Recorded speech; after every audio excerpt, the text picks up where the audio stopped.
কল্পনা করুন এমন একজন মানুষকে যার সম্পদের অঙ্ক শুনলেই সংখ্যায় যেন অর্থ হারিয়ে ফেলে। সেই মানুষটি হলেন ইলন মাস্ক। বর্তমানে বিশ্বের সবচেয়ে ধনী ব্যক্তি।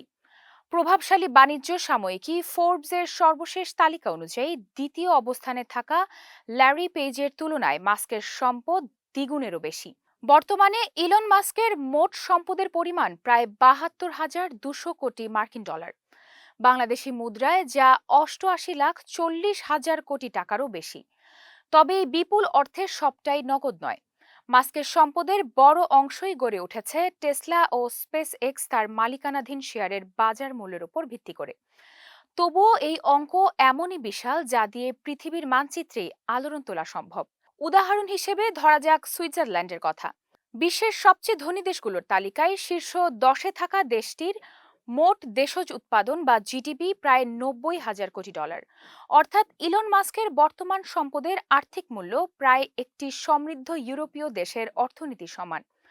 প্রতীকী অর্থে বলা যায়, চাইলে তিনি গোটা দেশটি কিনে নেওয়ার ক্ষমতা রাখেন। এখানেই শেষ নয়।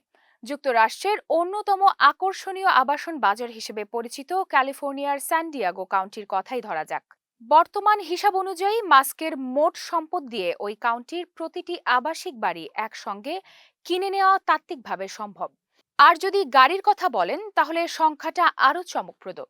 ২০২৫ সালে যুক্তরাষ্ট্রে যে পরিমাণ নতুন গাড়ি বিক্রি হয়েছে, সেগুলোর মোট বাজার মূল্য মাস্কের সম্পদের চেয়ে কম।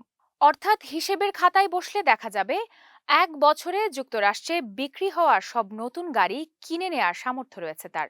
সব মিলিয়ে ইলন মাস্কের বিপুল সম্পদ কেবল তার ব্যক্তিগত সাফল্যের গল্প নয়, বরং বৈশ্বিক অর্থনীতিতে সম্পদের কেন্দ্রীভবনের বাস্তব চিত্রও তুলে ধরে।